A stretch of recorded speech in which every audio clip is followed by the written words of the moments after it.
I remember reaching out almost 2 years ago to the Urban Justice Center, sitting down at my kitchen table with a pile of papers from HRA, which I could no longer navigate myself. I didn't understand what was being asked of me, and I, of course, didn't want to, do anything wrong, which would jeopardize any kind of monies that I had coming to me, any kind of help that I had coming to me. So, rather than risk figuring out what I was being asked on my own, or risk going down to the offices and asking the agents there at HRA, which so many times would just make things more confusing, I sat down and decided that I was going to reach out.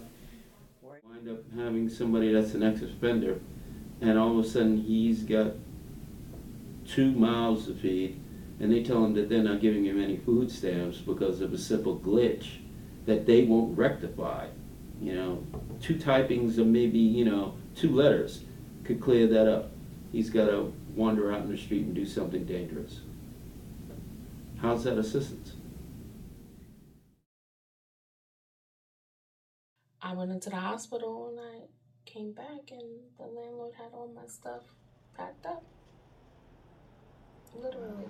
He had everything packed up. I mean, boots inside of pots, and it was just like, get out.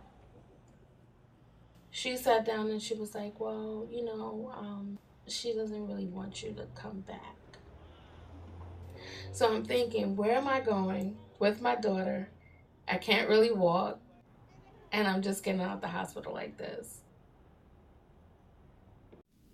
I had a situation with, it's an ongoing situation with human resource, welfare as it used to be called, where without my consent, without any due diligence to find out whether or not it was true or false, without confronting me whether or not if they had my signature or anything else, they kept changing my living status.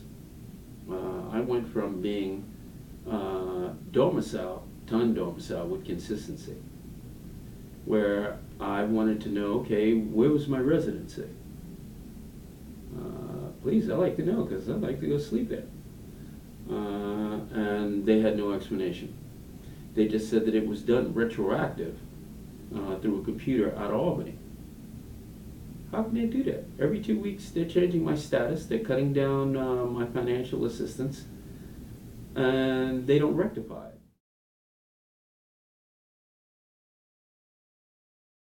As a result of working with the Urban Justice Center, I got a jolt of confidence that I needed, to get me through, from point A to point B with what they had to help me with specifically, but also just generally, just knowing that I wasn't a pariah, that I wasn't just another poor person in a pile of papers on somebody's desk, but I was somebody whose needs needed to be addressed. And not just somebody, a family person, a mom with children, who needed to be addressed. And I had a feeling of dignity that I'd never had before reaching out to get help from any program.